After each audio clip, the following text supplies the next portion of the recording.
Kia ora, and welcome back to another episode of the podcast. I'm sitting here with my friend, Benjamin Ong. and we hope you enjoy this conversation.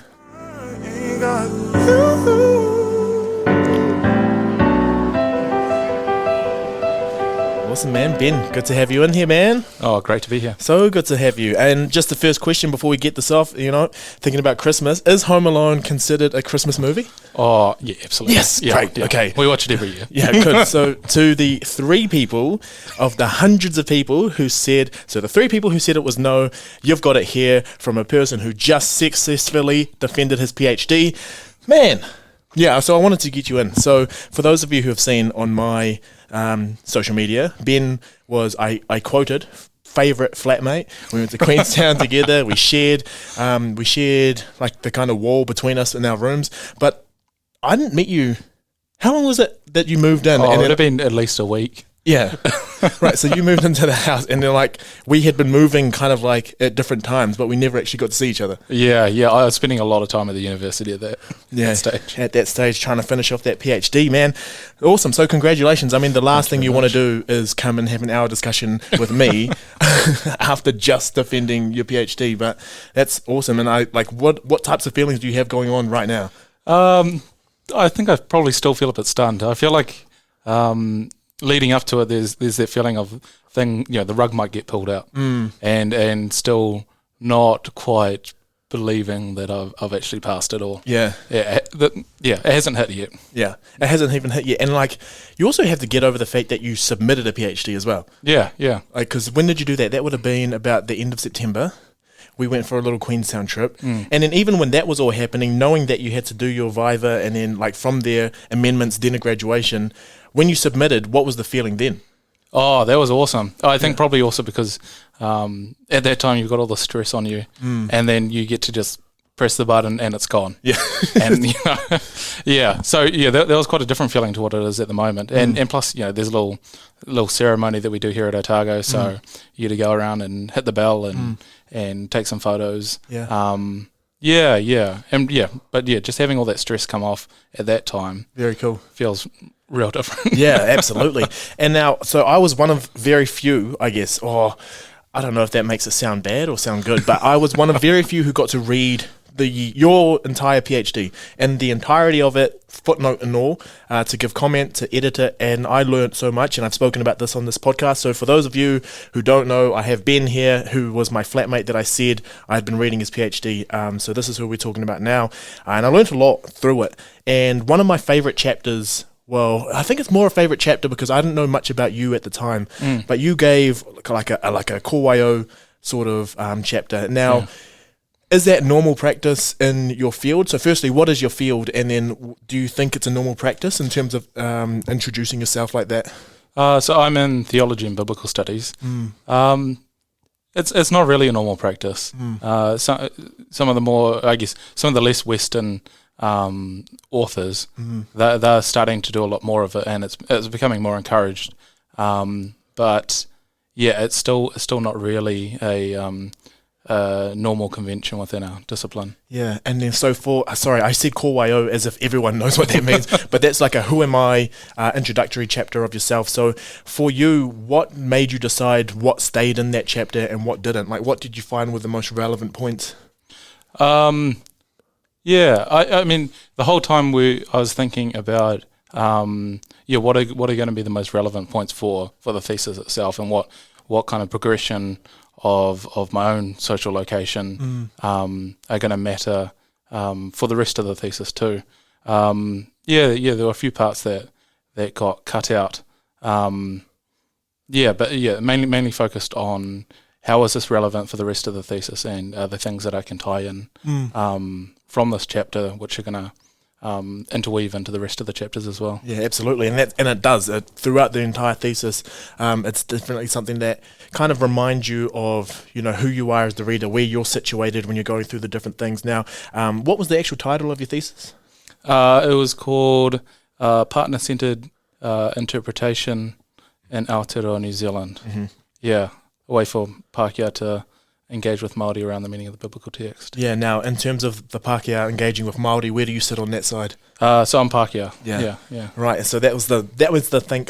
I think the biggest thing I got from that chapter was reading it and how you situated yourself, and then being able to kind of see where it is that you got the drive to be able to do this sort of work, but also being, I think it was authentic, and like people say authentic all the time, but you were authentically a Pākehā saying, yes, but we don't own this sort of stuff. And I was like, when I was reading it, I was like, I think he truly understands this.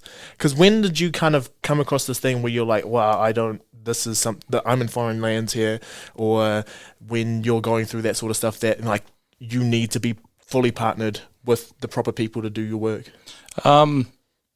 I think one of the most most standout examples was when I was, and some of the thesis as well, when I talk about going to Koro Neihana in Ngaruahia for the first time, and being at this super Māori event, and just feeling really, really like an outsider, right? And just really feeling that, and feeling like you don't belong there, or you have those insecurities that are rising up of not belonging. And I remember, so walking up to Kimiora, the wharekai there, the eating house, and just having this huge amount of anxiety about, when I get to the door, there's a couple of people on the door there, so when I get there, am I going to be questioned about, what am I doing here?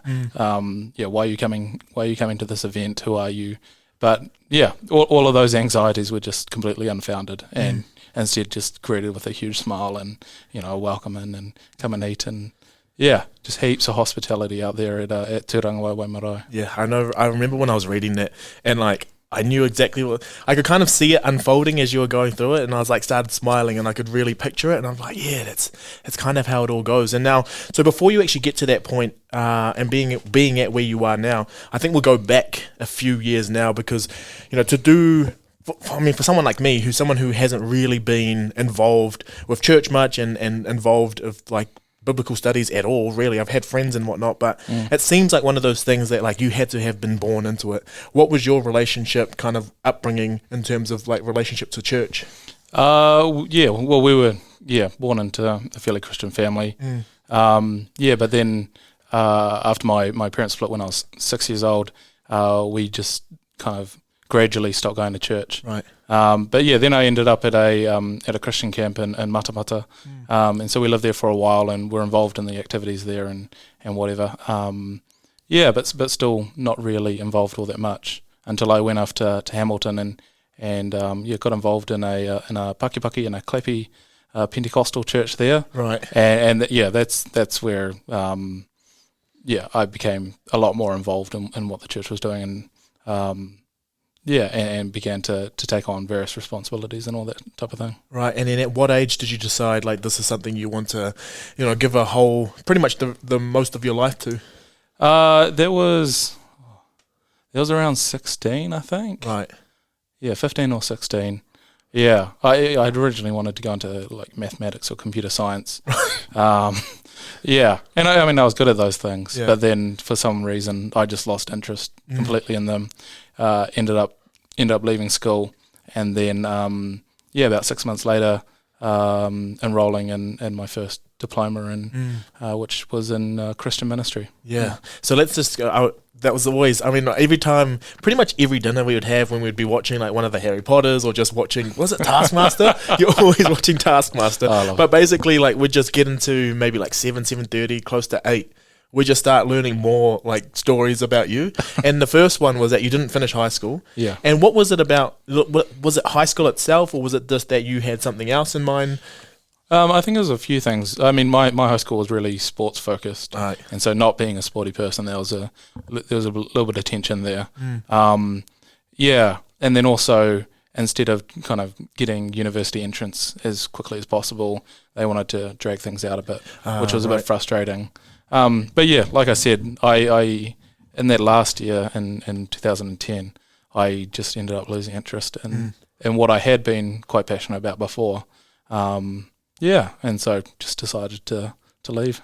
Was it a hard conversation to have with people? Not with people. My parents were, Yeah, they were a bit disappointed at the time because what actually happened, I told them that I was going to go to the correspondence school, Right. which I enrolled in and then did for a couple of weeks, but then mainly just spent my time playing PlayStation. So they were real gutted. Yeah. If only, so you had a plan. You kind of knew that you would end up where you are today, finishing what people would consider the highest form of education in a doctorate. But so just going through that, can you just kind of name your credentials in terms of, we'll go academic education, and then we'll kind of talk about the other things that are falling into that as well. Yeah. So in 2012, got a diploma in Christian ministry. Then in 2014, a diploma in biblical studies, a Dip BS. And then 2015, Bachelor of Theology, 2017, a Master of Theology, and then, next year, Ph.D. Wow. Yeah, so you go from not finishing school to looking like things are looking quite bleak. I guess for other people who don't know, like, you have to finish school, you have to go to university, but you found ways to actually end up going through that pathway. And just for those of us who, don't really know about it all, is when you're doing like biblical studies or you're doing theology, what types of things are you doing in class, or like what types of things are you learning? There's a whole lot of historical stuff that you need to learn. I guess learning about the development of the thought, a little bit like philosophy in a sense, I guess. And then there's also a little bit more practical work, particularly in biblical studies, around learning how to interpret text and learning the different methods to actually do that. And then practicing that and being marked on that. Right. And it's one of those things where, do you have to live on site for some of the things, or could you do a lot of it via? So for the first diploma, it was pretty much all block courses, and then I went up to Auckland for the second institution I was at and lived up there for a year and a half, and then spent the final half of the year back in Hamilton and just driving up because all my classes happened to be on the same day. So I just drove up for them. And then, the Masters was all block courses as well. Right. Just out of curiosity, did you ever have like interesting people who did the courses themselves but weren't necessarily like people who practiced in faith? Or was it mostly people who practiced and had that sort of interest? Yeah, for us, because the first two places that I was at were both Christian colleges. Oh, right. Everyone there is pretty invested already. I think at the second one, because there's also counselling and teaching there, there are a couple of people on the peripheries who might have not been Christian or whatever. And so, they might be. I think that, there are probably a couple of those type of people. Yeah, right. Because I remember having this discussion. I think, one of my friends, he was going through and like trying to pretty much discuss whether he was like atheist or all that sort of stuff. But he probably studied the Bible way more than anyone I had known because he was trying to find loopholes to it. And I was like, the Bible's so much better than like a lot of people who practice this every single day. So are you really atheist? Like, you think about God more than other people who say they believe in God just because of, so, I mean, it's just wondering if maybe there are people who just, they have that sort of time and they're so interested in the text but don't necessarily practice. Oh, no, that's awesome. And then part of that kind of forms your own journey and then your own identity, which came out a lot in that chapter where you were talking about your family trees and all that sort of stuff. And that's where I think my biggest, I don't know if it's a big, like, something that took me back. It was just like the way you are, your essence and stuff. I just kind of assumed, probably poorly, that you are Māori and like doing the work that you're doing. And then I read that and then I was like, wait, hold on. Okay, cool. So when, like, that's part of your journey now and part of your identity, but why did Te Ao Māori kind of become a central focus for you, or something that you actually wanted to take a lot of interest in? It actually came through in my study. I ended up taking a few papers which were looking at, non-Western ways of doing theology. And in that time, we were taught by this wonderful lecturer, Dr. Moyawa Callaghan. And she was teaching on Indigenous and Māori theology, and I don't know, something about it, I just absolutely captivated by it, and it resonated in some way with I guess my own experience and understanding of the world. And I guess from that moment I was kind of just fell in love with it all. And then I did a few more papers and ended up at Te Whare Wānanga for a little bit of Aotearoa, and did their introduction course into Te Ao Māori. And just found it there as well that there's just something about Te Ao Māori, about Māori culture, which resonates deeply with me. And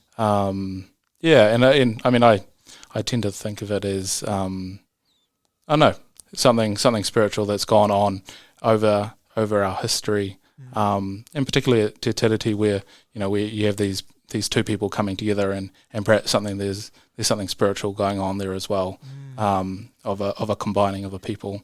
So I mean that's where I imagine that this has come from. But just found myself being absolutely captivated. Yeah, and then getting to like kind of explore that as kind of a member of Aotearoa, but then also thinking about your own identity and ethnic background and whatnot. Like I understand as I read your chapter versus something, I think we went for a walk and you started chatting about more kind of openings in terms of learning a bit more about your own whakapapa. So just going through that in terms of like how much you knew of different sides of your family, and then how now there's one side of your family that is unfolding more. If you want to tell us a little more about that. So in the process of learning about Māori culture, finding myself being also drawn to learn more about who I am as a Chinese person as well. It wasn't something that we grew up with. When Dad got into Aotearoa, he pretty much acculturalized to the Pākehā culture, and other than saying Happy New Year to my grandmother in Singapore, Chinese culture wasn't a big part of our upbringing. Then finding myself wanting to explore who I am as a Chinese person in order to, I guess, live more fully just as myself, and actually it's been interesting to notice, I guess, that healing that's gone on through this encounter with Te Ao Māori and Māori culture, and the way that it's brought that back into the forefront of my mind, and as something that I actually need to take some time and to learn about, and to understand who I am as a person and how we've got here. And then just learning about all that sort of stuff. Now this is I think the part that maybe for some people gets contested, and you kind of have this internal dilemma about how things should be, how things are going, and then I guess that's where you're kind of going with your mahi here, is just thinking about what is in the text, what is in biblical text, and then how it is practiced, and that's where you kind of want to come with some sort of partner-centered approach for all of that sort of stuff. But my first one is around, just monotheism and polytheism. I don't know if you've ever really explored this much, but, just going from having multiple gods or gods of different domains, and then believing in some places when, just the one singular God. Where do the contentions, are there any contentions though that lie between like Māori scholars or indigenous scholars and Western scholars? There's heaps of contentions, especially at the moment. I mean, in terms of what the missionaries originally taught was basically that there's one God and all the rest of them are leading people astray. But I guess today, particularly with all the Māori scholars who are coming through and doing theology, they tend to see things in quite a different light, wanting to honour ngā atua Māori, the Māori gods, and actually see them in light of a greater picture, a greater picture than what the missionaries were teaching. So some of them teach that they are offspring of the Christian God. Others talk about them as saints. One of the great scholars that I was looking at, a guy called Graham Cameron, he talks about atua as beings on the other side, and particularly ancestors who have gone over to the other side. And so he thinks about atua in that sort of a way, and and tends to fit it all together, in a lot more of a natural way. That's cool. That's cool. Yeah, I think it's always going to be one of those things where, like, it's just like philosophy, right? Like, you think you have it down, and then the more you start to talk to different people, you start to find holes in your theory, or like, I can tighten that up a little bit. But then in terms of like your understanding and your practice going forward, like where do you conceptualize kind of like all atua in terms of like how you understand the world? I think I tend to. I tend to see him. I think Graham Cameron also says this it's Jim Williams who says this as ancestors of ongoing influence. Yeah. That would be the way that I tend to see it, and I think that one of the dangers that we face, particularly in biblical studies, is that there's a lot of prejudice within the text which doesn't actually go acknowledged. Right. And so, there are a lot of perspectives of, our God is better than your God, and that comes through really strongly in the text, and then gets translated into other cultures and into faiths, which becomes really problematic. Particularly I think because you're actually not respecting other people's cultures, and you're not actually taking the time to go and understand what it is that is actually being said within those cultures. So I tend to these days I tend to be I tend to have the desire to listen more to what the other people are saying, and actually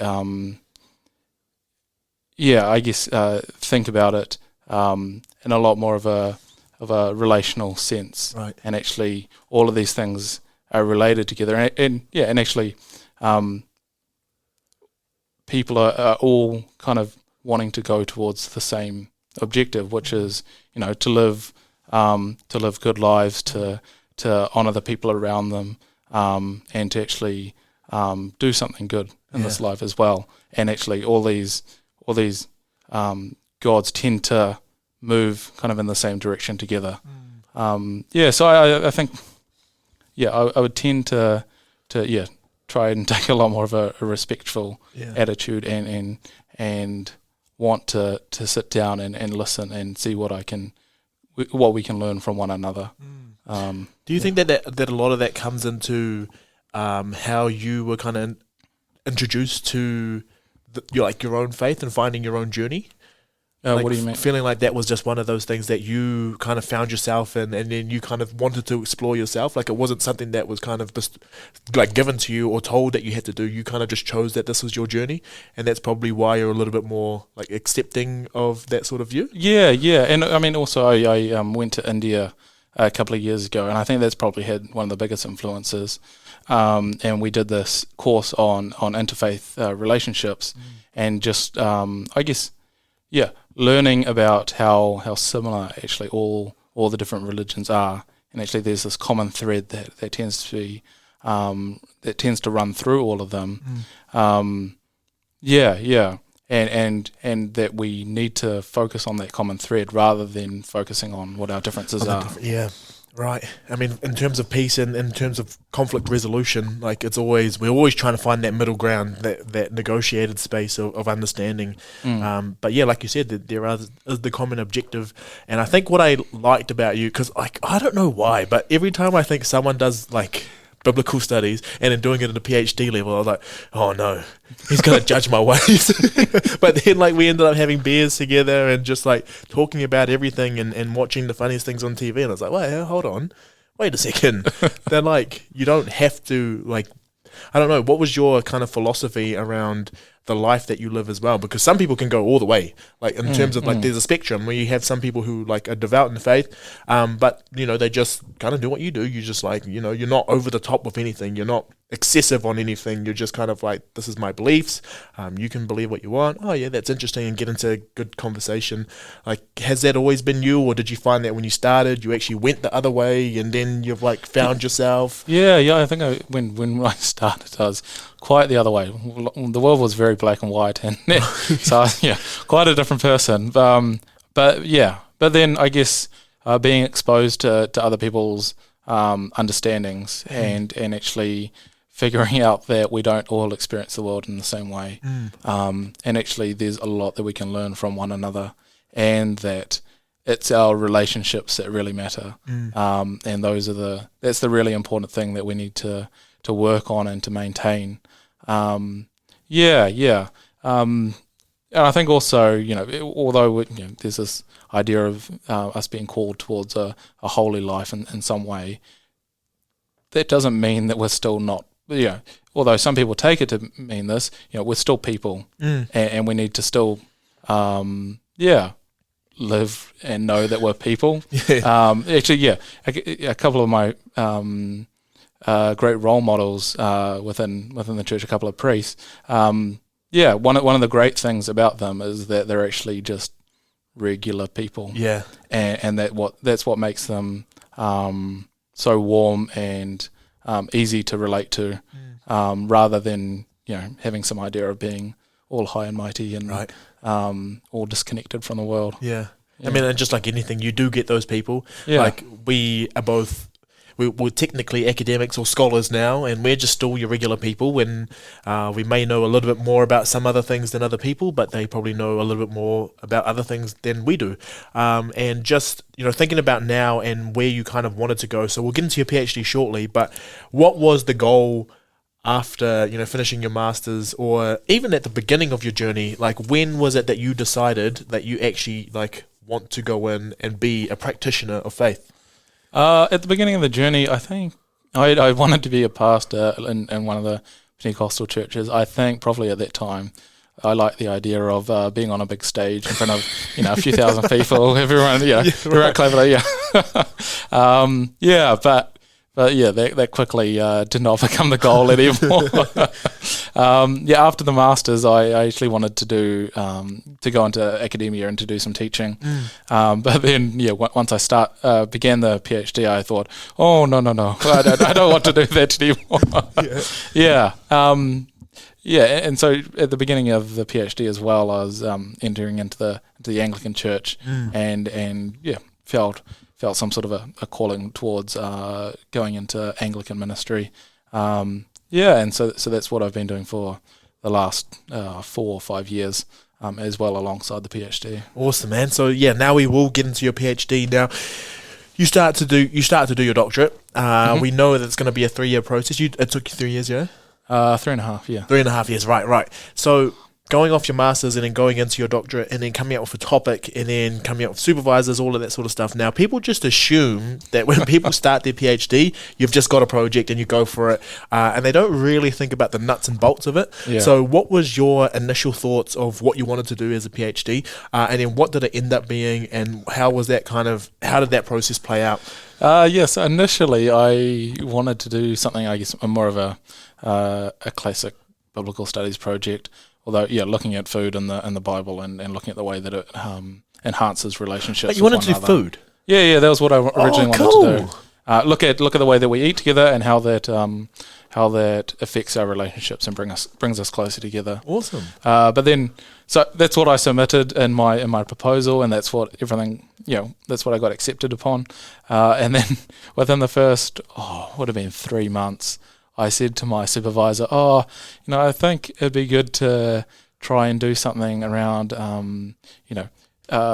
engaging with Māori and somehow bringing that into the thesis and kind of reading the text together. And he said, yeah, go ahead and do that. It might take you a little bit longer, but go ahead and do that. And so I pretty much spent the next year and a half looking mostly at that. I did couple of other chapters during that time, which didn't end up making it into the thesis at all. But yeah, so I spent the next year and a half pretty much looking at how this engagement can happen, and how what kind of a method we could use to do that, and there wasn't anything there to actually guide me in that. And then in August 2020, I made this. It'd been looming for a while, but I made this decision that actually not quite interested in my original topic, and actually this understanding, this theory of engagement and looking at how we might actually implement that in the way that we're interpreting and reading, that is the topic that I'm actually interested in. And so pretty much most of the things that I'd written up to that point didn't make it into the end thesis, and I just started pretty much writing the whole thing from scratch again. Oh my goodness me. But I mean, all of that, I think part of your learning engages you to think certain ways, and in the fact that there was a change, like I think in your case it's a development of your own thinking. Most people would see it as like, what, you just scrapped it all, but it was from like your baseline understanding of how everything played out was actually so much higher, so that, what is it, like a year and a half to write what you have now? It was just a little bit over a year. Just over a year, right? Yeah. Oh my gosh. So like all of that is on new understandings of everything as well. So like you already know what text is out there, and you already know kind of your understandings of things. So it's not like a complete change, but it's like based on new understandings. My goodness. Yeah. And I mean, in the course of in that year and a half in the beginning, or a bit more than that, you can just, like, as you're doing the reading, you can see that there's a really big hole developing, and actually no one has written into this, and it'd be great to actually be able to provide some research into this area. Yeah. When you start reading all those different gaps, and then you're like, more research needs to be, I was like, how about I just do that research? So with that, what's the word? Hermeneutic. That's the one. So I'll tell people what I thought you did. So what I thought you did was you created a methodology. Now, you didn't quite see it that you created a methodology, but how I saw it was that you used what's already available in terms of methodologies to interpret text, and then you used the strengths of each one to then interpret text, and that's what you kind of did throughout your thesis. You built up to how you got the tool, and then you went through different texts of the thesis, and then broke it down by that. You were a bit more humble and didn't think that you kind of created something new. But was your kind of objective to find like that sort of tool to be able to do that? To figure out a way, for two people, for two cultures to come together without, particularly in where the power dynamics are quite unbalanced, and figure out how they can actually engage with one another from a place of equality and mutual respect. So I mean, that's pretty close to what I did. I drew on a few theorists, looking at the way that we interpret text and also interpret the world around us. One of the German guys, he looks at us as historical beings, and we can engage with one another because we all share in this one history.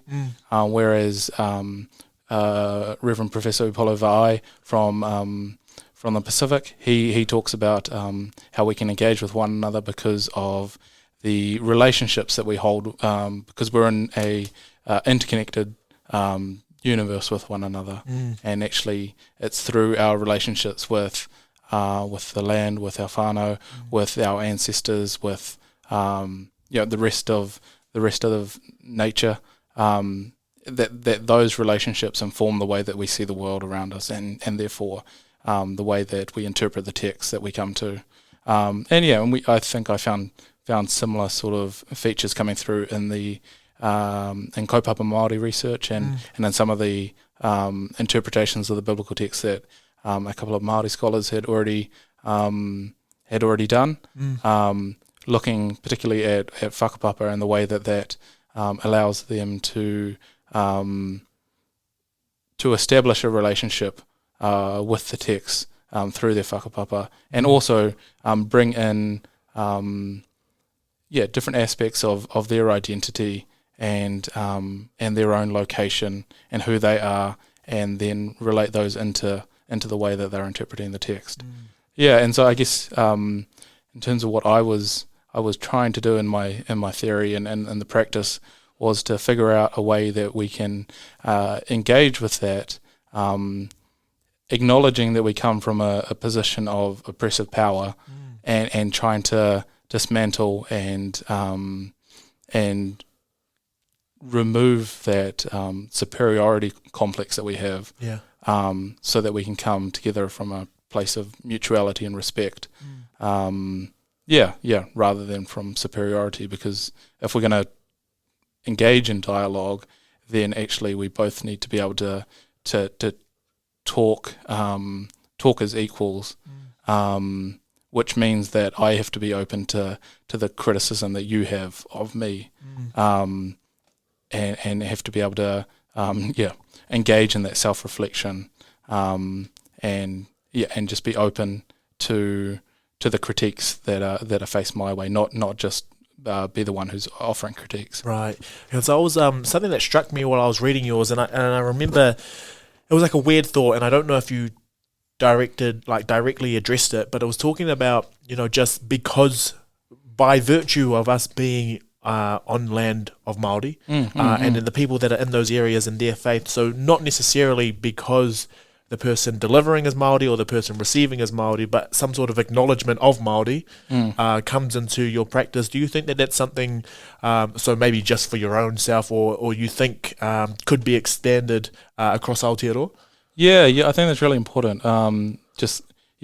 Starting from the position that Māori are tangata whenua here, they have right of place and a right to speak and a right at the table, and they maintain sovereignty here, and so seeing that, how do we engage within that, and how do we be respectful of that, and not just do what we've always done, which is kind of just try and I talk about it in the thesis, try and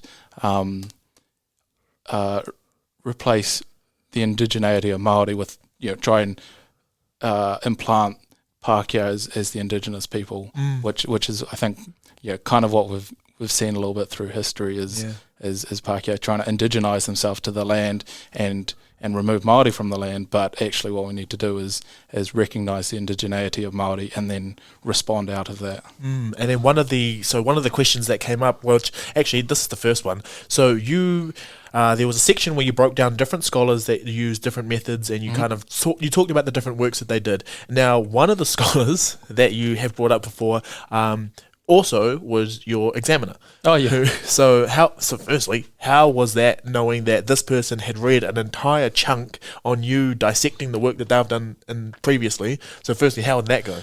Oh, that actually went really well. I was quite nervous about it, and he was really he gave me a lot of compliments about how I did that actually. So I was quite nervous, and I'd hoped that he would be one of the examiners, and it turned out that he was, and he actually quite liked the work that I had done and the way I connected it with I guess with a focus on liberation and on healing and reconciliation, and within biblical studies, which it hadn't previously really been applied to before. And then just your own healing, and you've talked about the different words, and you talked about different, like Pākehā kind of coming in and doing their thing as well. How do you have checks and balances for yourself, so that when you're starting to practice, or when you were writing, were there ever times where you're just like, I shouldn't do this anymore? Like, where did you place yourself so that you knew your work was still something that wasn't going against your original intention, if that makes sense? Yeah. There are heaps of times when I thought I shouldn't be doing this anymore. Yeah. It was quite a battle throughout the whole thesis, and I guess particularly in the way that you're positioning yourself and what you're doing. Sometimes those ways overstep, and you need to reflect and to change the way that you're practicing. I remember in 2018 actually, I went out and saw this person, and they said, who is the community that you're actually relating to here? Who are the ones that are not just overseeing the work that you're doing, but the ones that you're accountable to in all of this. And so from that, I ended up becoming a lot more involved with the Māori Anglican Church, which I thought was particularly appropriate considering the topic of the thesis. They were the ones who through our relationship offered that guidance and that accountability, and the ones who now I'm also thinking about who I have to be accountable to now, having had the whole thesis and having had it marked, and now wanting to find out what their thought is about the whole project itself, and wanting to continue that dialogue with them. And additionally, my colleague turned supervisor as well, Wayne Takawa. He was also a really wonderful person to be accountable to, and also someone to learn a lot from as well. And just thinking about, we've both done our PhDs, and words that come up often, and yours is even in the title, and it was it was a comment. It was a question or a comment about your thoughts on what they actually mean. So I guess for me, it was a little bit different being like a Cook Islands researcher doing research in the Cook Islands. But the first one is, so you've got partner-centered, but the main buzzwords that come up, when you're reading like scholarship grants or like applications for different things, and there's always a section on Māori or Pacific engagement, and the main words that come up are partnered, or it's partner-centered, or Māori or Pacific-led, consultation, all of those different things, basically talking about engagement and how these researchers are engaging. But when you use it, what do you actually think is the true meaning of partner-centered? I think, as you say, partnership is a real buzzword for PR at the moment, to give the impression that actually people have done the work. When they just consult with closed ears and then go and do what they're going to do anyway. It's a good way of putting it. I think for me, in terms of partnership, what I really like about the concept is the idea of that there's a ongoing relationship, a committed relationship between the two people, that there's responsibilities and obligations that are within the relationship, and I guess the purpose of those responsibilities and obligations is to grow the relationship as well. I think partnership also talks about walking together on a journey, and kind of traveling in the same direction to some sort of a destination, as well as there's this being an agreed thing between the two partners. I think in terms of partnership, it also means relinquishing, your right to ownership over the thing, right, and to make the sole decisions, and actually needing to give power and sovereignty and to the partner, and be focused on to be partner focused, and actually emphasize and highlight and implement the ideas and concerns that they have, rather than being wrapped up in our own concerns and our own desires and whatever we want to get out of it. Absolutely. Yeah. Because historically speaking, I mean, you look at pretty much every intervention that's ever been done, and the ones that were good were because they were designed by the people who needed them. Yeah. And then the ones that they blame the community, but it's like, actually no, because you didn't develop this for the needs of those people. You kind of just thought you had the idea, or you had the solution to everything. And I guess that's one of the things I tried to put into the thesis is actually, the Māori interpretations of biblical texts and Māori readings of the biblical text, they already exist. And actually, there are wonderful Māori scholars who have already done all this work, and in a sense, I'm just writing and joining in and supporting that work, and trying to use whatever platform I have in writing a PhD thesis to emphasize the amazingness of their work, and to and then to join in and provide some sort of a response, I guess, in a sense. Awesome. And in order to provide another voice into the conversation from which other people can then respond. Yeah, and I think a cool thing as part of yours was your journey as a scholar, but also as someone who was kind of walking into Te Ao Māori, and just the use of reo throughout your thesis. Oh yeah. Was that a conscious decision, or was that something that you said to yourself you wanted to do, or did someone say this would be a good thing for you to do? Yeah, really early on, I thought, when I was thinking about introducing Te Ao Māori into the interpretation of the text in the first place, well, in order to do that, I think having the language there is a really important part of that. And then I guess in terms of the writing conventions for our discipline, usually what you do is you italicize all the foreign languages, in air quotes here, and that indicates that they're not normative for the thesis or the piece of work. But of course, Te Reo Māori is normative here in Aotearoa, and actually that understanding of it being normative here needs to govern the way that we write, and so it has to be normative within the thesis as well. Awesome. And it needs to play a big part in order to actually be a piece of scholarship that's from here, and not a piece of scholarship that can just be done from wherever.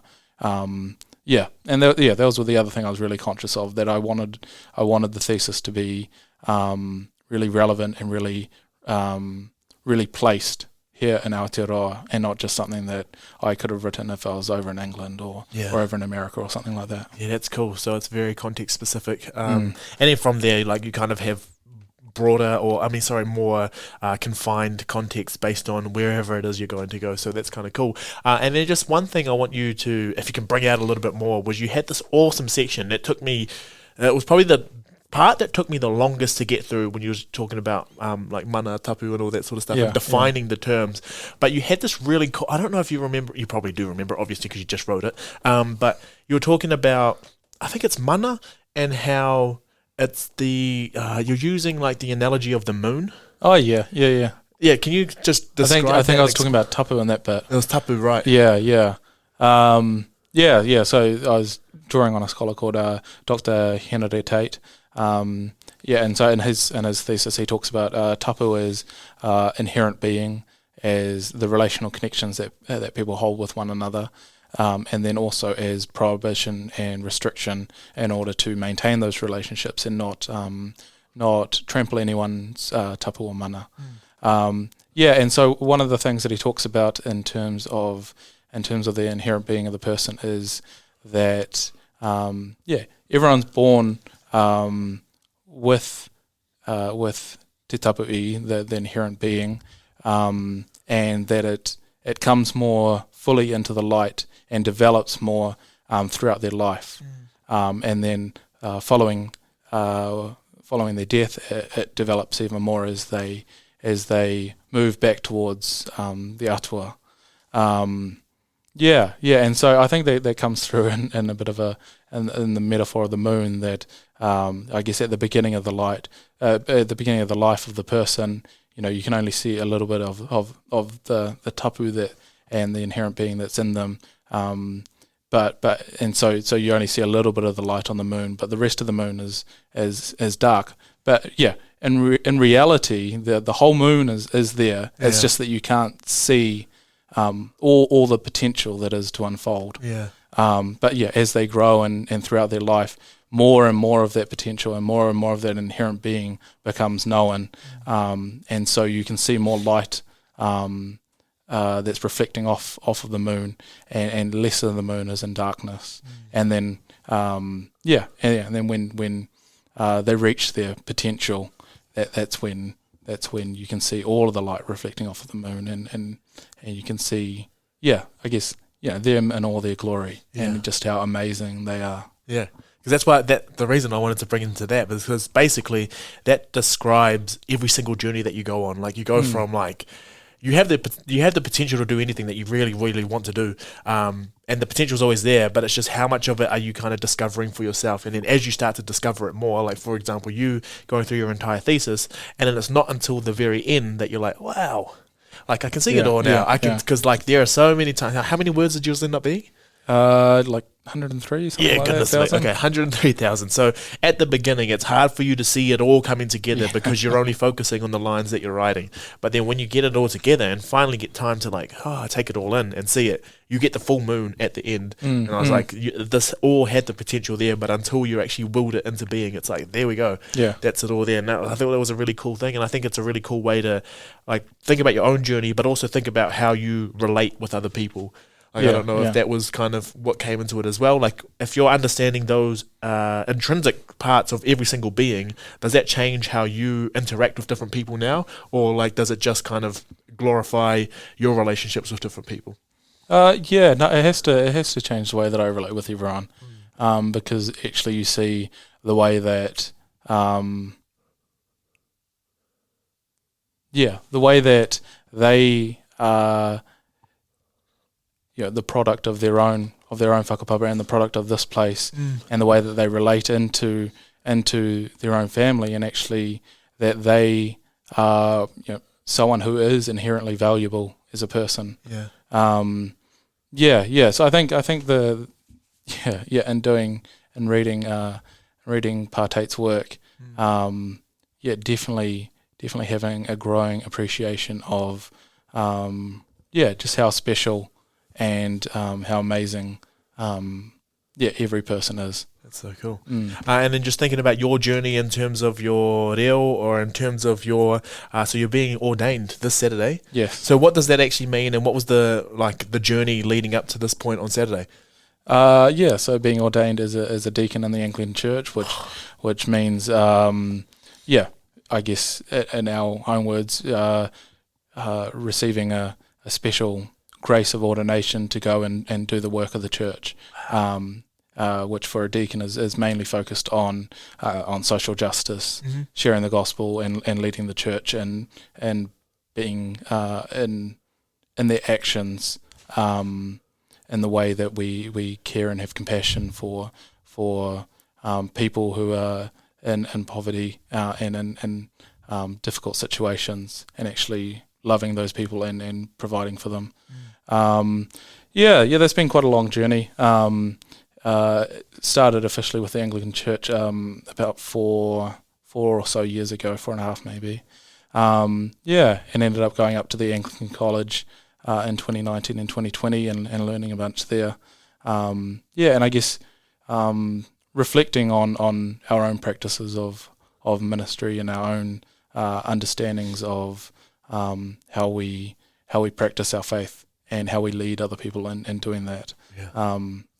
Those have been radically changed during that time, I think. Yeah. So how does that process work of you actually being ordained? So what does that actually mean? Is it going to be like a cool ceremony and stuff? Yeah. So there'll be a cool ceremony on Saturday, and the really important thing during that day is that a bishop lays their hands on the ordained, or on me, and then ask for the Holy Spirit to come and impart the grace of ordination on that person, which is a practice which has its own whakapapa going back to the apostles, and to Jesus, and having been handed down by hand from bishops onto priests, who then become bishops and then handed on in this unbroken chain for the past 2,000 years. And I guess for us, we believe that in the act of ordination that there's this a change in the person that occurs, right. and it's I guess it's it's a little bit like they have a little bit more added on to them, I guess, in a sense, but it's something that can't be taken away. Once it's done, it's done, and they are a deacon or a priest or a bishop forever. Right. It can't be something that that's undone from them. So that's new tapu and mana. Aye. Oh, cool. And then just on that, so this is more just for myself, because you bought collars, the collars, and someone asked me, right, what is the significance of the collar, firstly, and then do you have to, is it rude? You know how some people dress up and wear the collars for Halloween and all that sort of stuff? Yeah. What are the rules around that? So collars in our church are for just ordained people only. rules around that in terms of other people wanting to dress up and do that. I don't really have a big problem with biblical appropriation or something? Yeah, I mean, I imagine some people don't like it, but I think people are just out there having fun and enjoying themselves, and so more power to them. Awesome. The collar I think originally comes back in the day. It used to be that the priest would cut a circle out of their hair on their head, on the font or on the crown, and so that would be a symbol or that they were consecrated to the church. Right. That ended up coming out of fashion. People don't want to do that anymore, and so what happened, or at least what I've been told has happened, is that the clergy started to take on, I guess, the business attire of the time, right? Which at the time was people wearing these white pieces of fabric around their neck, and then they tied it up and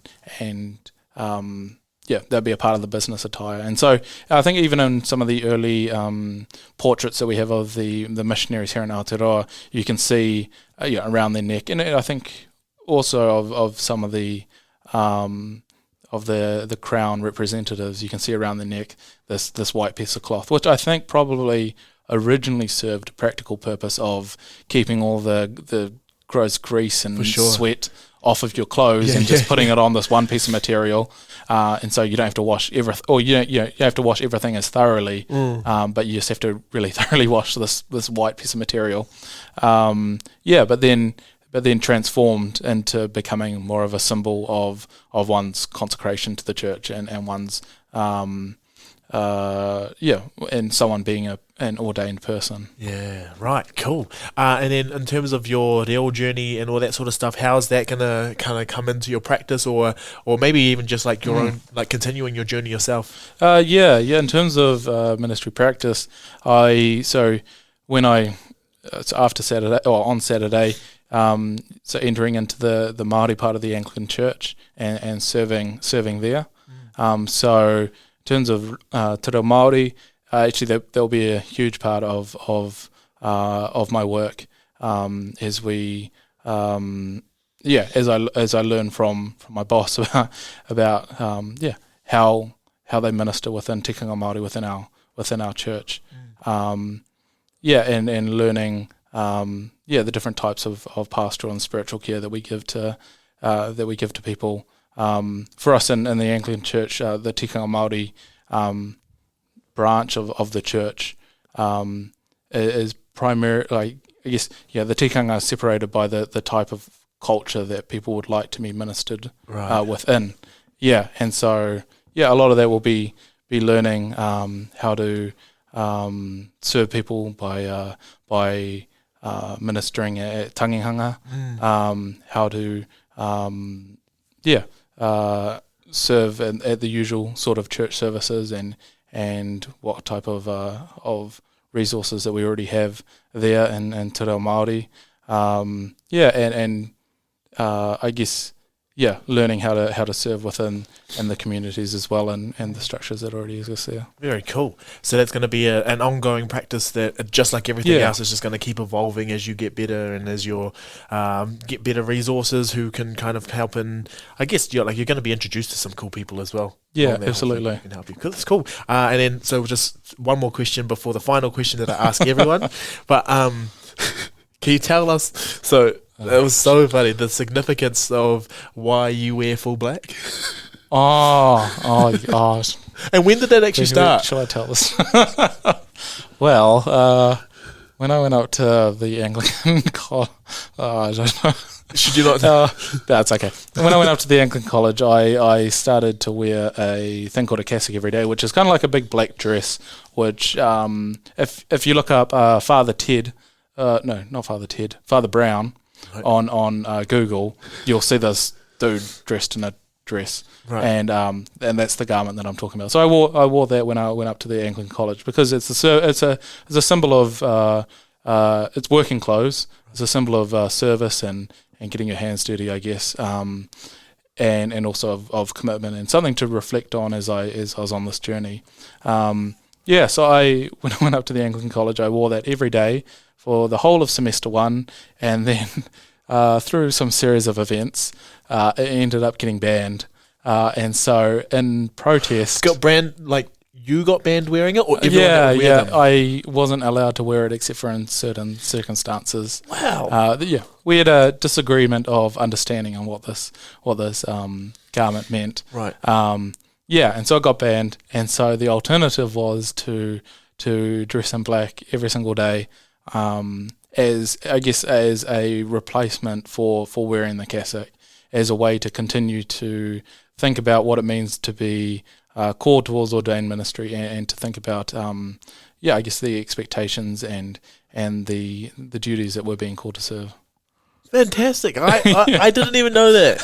Because I think when I asked you, because I first asked if it was a church thing, and I was like, maybe it's like you're not allowed to wear colour until you're ordained or something. And then I think one time I asked you, because we all wore black when you submitted your PhD. That was great. That was and then you were like, we were talking about uniforms, school uniforms, and then I was just like, it was easy. I didn't have to choose what to wear every day. And you were like, exactly. Yeah. So that kind of made it easy. Oh, yeah, and that's the other thing. You know, practical. I don't actually have to think about what I'm going to wear every day because of I've got many sets of clothes, but I just wear the same outfit every day, which makes things really easy and means that I don't have to think about it in the morning. Awesome, man. And then just into our final question for the day, but what is something that you do every day or close to every day that helps you feel like you've optimized the day?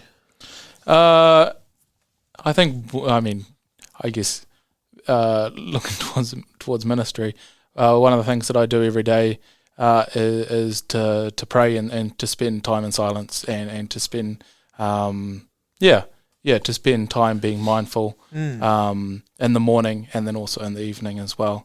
I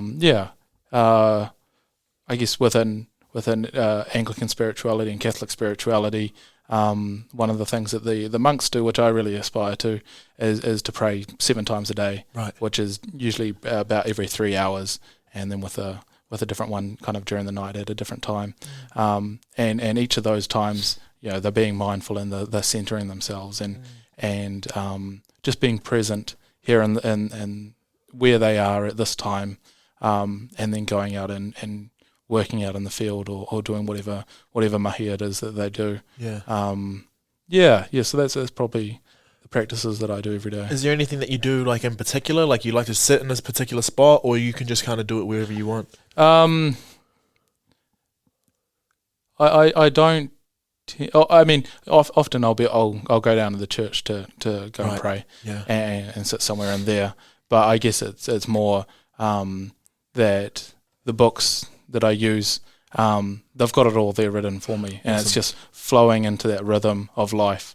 And then in terms of the silence, it's just silence, and so just being able to practice that and be disciplined in that, and just and just sit there in silence and be there and be present. I know that was my last question, but I really enjoy this sort of stuff. So in terms of your silence, like when your mind does wander, even though you're sitting in silence, like do you have strict rules around where you're allowed to go imaginatively? So in the type of silence that I practice, it's called centering prayer. Right. And the idea is that that the first language of God is silence. Right. And so that's where we meet God. And that in centering prayer, you have a sacred word that you use to kind of draw yourself back from wandering away. And one of the big things in centering prayer is that it's kind of like you're there and you still have your thoughts and all that, and they're still there, but you just kind of allow them to float away, and you try not to engage with them. And when you do find yourself engaging with them, you don't be harsh on yourself, and you're not overly really strict about it, but you just use your sacred word to draw you back to that silence, and to disengage from those thoughts. But you in a sense, it's kind of like you're sitting there and kind of watching all your thoughts go by, but you're just not engaging with them. You're just being there in the silence. Oh, cool. Yeah, nice. That's proper mindfulness, man. That's like Yeah, that's like proper practice. I like that. And when you're going through, so say you do build up to doing it multiple times per day. Do you have a set time, like a time limit that you like to put on it? Like you like to go for a long period of time, or is this something that you can do really, really quickly? So in the morning and in the evening tend to be the longer ones, and then kind of throughout the day. It wouldn't be the practices of a silence. Primarily for the morning and the evening, and throughout the day it's just short prayers, which usually take about 5 minutes or so. Nice. And so in the morning and evening that might take around half an hour. Right. Very cool.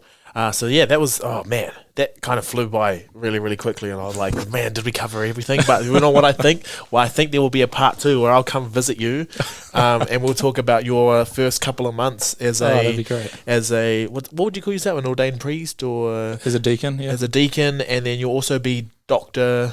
Yeah. What would your title be once you graduate? The technical title would be Reverend Doctor. Reverend Doctor. Yeah.